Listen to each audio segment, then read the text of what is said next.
Hi everyone. So this week, week two, we're going to look at um, the anatomy of type. But before we do that, you would have encountered some of this in the reading of the first part of Ellen Lupton's book, Thinking with Type, the first section, which is called letters. So it was touching upon history and anatomy, classification. So there's these two handouts, Type Basics 1 and 2, that I'm just going to take you briefly through so you get a sense of a bigger picture of this. So classification. Uh, there are several ways for classifying the thousands of typefaces, and there's probably hundreds of thousands nowadays. So there's broad categories. So you have humanist or all styles, which are 15th century. I'm going to take it out of the full page so we can see something like Caslon, Renaissance period. Here's Baskerville, which we talked about, 17th, 18th century. 18th, 19th century Bodoni, they call them modern serifs. Remember serifs being these endpoints in the letters, which are hinting at calligraphy. Then there's Clarendon, 19th century, or Egyptian or Slav serif. Clarendon was very popular. Then we get to the modernist, which is the sans serifs, first introduced in the 19th century. Types without serifs. Sort of a lot of the joke is that the modernists chop the serifs off, right? So the serifs being decoration, if you will. There's brush scripts that emulate flowing qualities of cursive handwriting, and then decorative or display. And a lot, again, both the scripts and the decorative and display are typefaces that are not as flexible as you would argue these other ones are. If you start thinking about utilizing them as body copy, really small type size to set long graphs of text, they're not necessarily as functional. So they're used for special circumstances. Then family. A font family consists of two or more fonts designed to work together as a system of weights and styles. So here you see Caslon, the different weights, and here's Universe, which I had mentioned in the history of typography lecture. So Universe, again, a lot of families, different weights, different levels of condensation, extension. So they have different uses. So you start thinking, okay, what could I use a particular weight for? What should it be? Is it about emphasis, creating hierarchy, creating contrast? So you want to start thinking about that. Those are many of the things that you want to start thinking in terms of sort of looking at letter forms and starting to get a sense of what letter form looks like, which one is that, which typeface is it, which classification is it part of, is it a serif, is it a sans serif, is it a Slav serif, so forth and so on.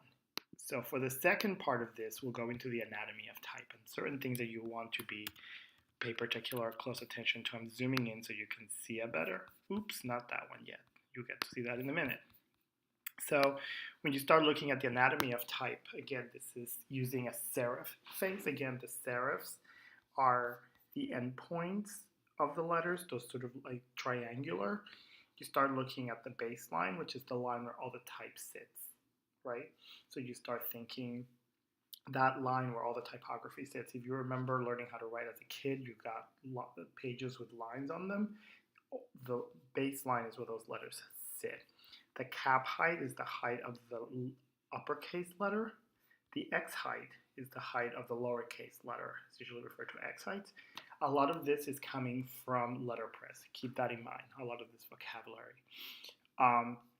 The crow's bar is the space inside of the letter form. The stem is that nice, heavy, sort of anchoring, like sort of stroke of the letter. Sort of you see here in the D, you see it here on the P, right? You see it on the Y, the diagonal, right?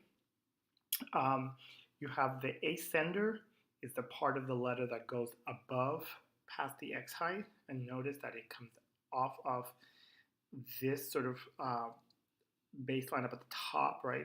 If you will, you think this is the baseline, and then there's two other lines that sort of like create a column or a space, you will, for the letter forms to live.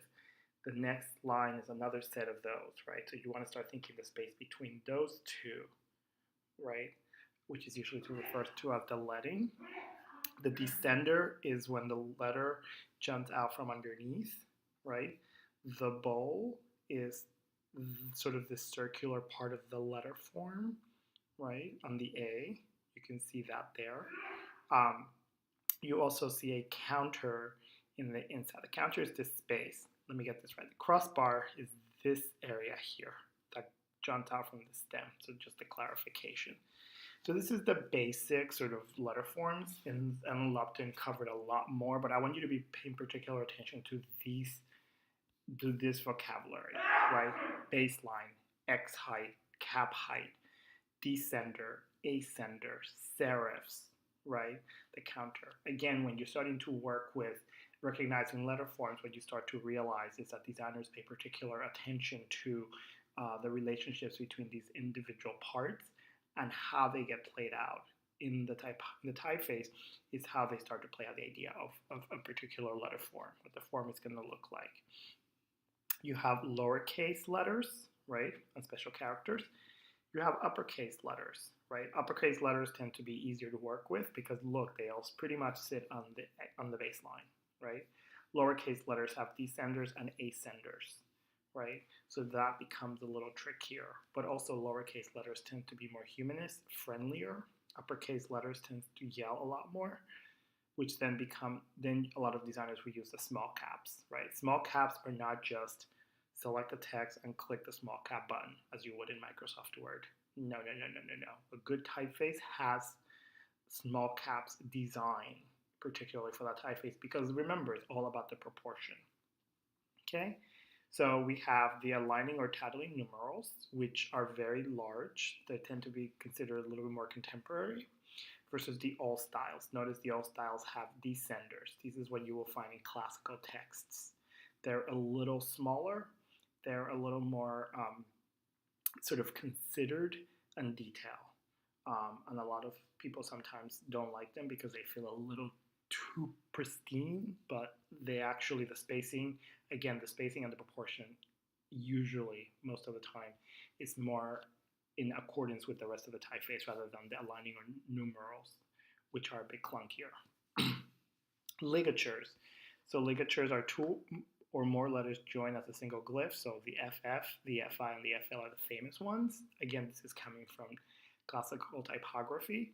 If you see an FI and an FL and an FF, in particular in contemporary typography, that's not a ligature. That usually means your typography is bad. You're not paying attention. Most good typefaces now have the ligatures automatically turned on, so those two combinations would join. Okay? Hyphen, something really to pay close attention to as you're designing. A hyphen, the little key that sits next to the zero, hyphen is this little short little guy. That's it, right? Usually used for phone numbers, usually used for hyphenated words. An en dash, which is option, the hyphen key, is a longer dash, which is usually made for spaces between numbers. So for example, 2007 to 2008, 830 to 120. The M dash, which is the longest one of them all, which is shift option hyphen key, is what you use when you have a thought within a sentence. And you don't have space between the last letter and the first letter of the next word. You just have the M dash there. Sometimes you will be forced to use the N dash, and Brinkhurst will tell you that if you use the N dash in place of the M dash in the sentence, you have to have the space. You include a space before and after. Okay? Curly cues. So these are important things to remember. If you use prime or hatch marks straight down, that's inches or feet. Good typography has curled cues. Okay? Ellipses, 3 dots. And ellipses, these days it's all automatically translates to. For example, if you use Google Docs, you'll see that if you type in 3 dots, it'll turn it into ellipses because of the spacing is different. And some good terminology that you need to know. Tracking or letter spacing is the horizontal space between letters. Okay? Usually dealt with in body copy, small copy size. Kerning is the spacing between individual pairs of letters. It's usually dealt with in display copy, large headings. Because what you're actually doing is you want the spacing in between each letter form to be even as possible. Again, if you try to do that manually in body copy, you'll be kerning your whole life, which is, you don't want to do that. So in body copy, you're tracking or you're adjusting the letter spacing. Kerning is display copy, large copy. If you're, for example, if you're doing a business card, you'll be kerning everything because usually business cards have very small amount of copy, right? If you're doing a book, you're setting styles. We'll talk about that later on in the semester. So leading or line spacing is the vertical space between lines of text. So the space between two lines, and you want to start thinking what happens when the space gets too tight and when it gets too loose. Start thinking, does the serifs crash? The descenders and the ascenders crash? Or does it get too far so the thought gets lost, the reader loses the thought, okay? So some basic things to keep in mind. And again, you would have encountered this. So for this week, and I printed them out here, your assignment is to trace letter forms, right? It's part of your assignment. So you're getting this PDF, which you have to print out. And the last page is a blank page, which you can print out 2 or as many as you need just to start playing around. And notice that this has a baseline, it has an X height, it has a descender, right? The cap height. So it has all these elements that we just talked about, and notice that these sheets also have those. So what these sheets are pretty much a selection of type of letter forms from different typefaces throughout the history of typefaces. And you will see that there's description underneath each one. Your homework is to trace these. Now, you can do it in many ways. You can literally put it underneath the page, and you can get a light box, or you can go to your window, you can pin it up, and you use a pencil first, and you trace it. You can sort of retrace it, just look at it and trace it, depending on your level of comfort. What you're looking for here is just starting to get the ideas and get comfortable with what are the gestures that the type designer has made in these letter forms. What are the things that distinguish the letter forms? Is it the edge of a serif? Is it the end? Is it the little tiny space? For example, in Baskerville, look at this very squiggle on the G, how beautiful it is. It's very different from other letter forms. What happens, for example, when you have something like, let's see, like quadrat here, what happens to the numbers? Look at the axis, right? So you want to start thinking about what are the specific qualities of each letter form, right? So you're looking at the anatomy of it to get a sense of what makes this typeface potentially be so interesting, right? You can also look at these typefaces online, so you can see the whole specimens. You get a sense of what other letters look like, and you start to identify parts of the letter or the idea of the letter form. So you have 2 of these sheets, right? So you have those 2 sheets. You have to trace all of these, right?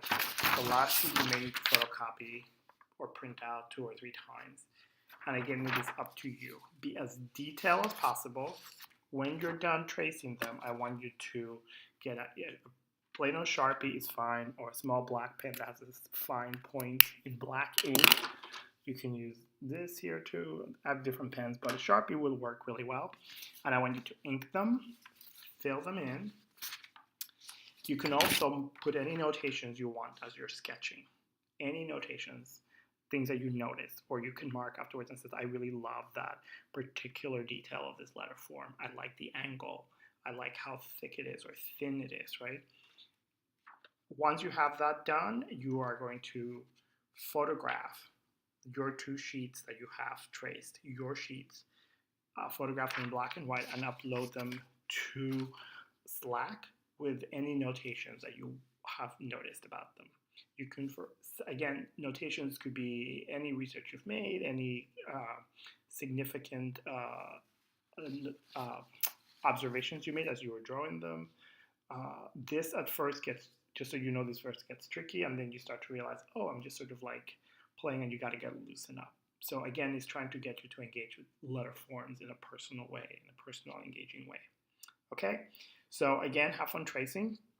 And once you're done, again, make sure that you ink them so that we can see them clearly. And you can put any notations you want. Photograph it, 1 photo, both sheets. Try to get as close as possible in black and white and upload it to Slack with your notations. Great. So let's see what everybody does.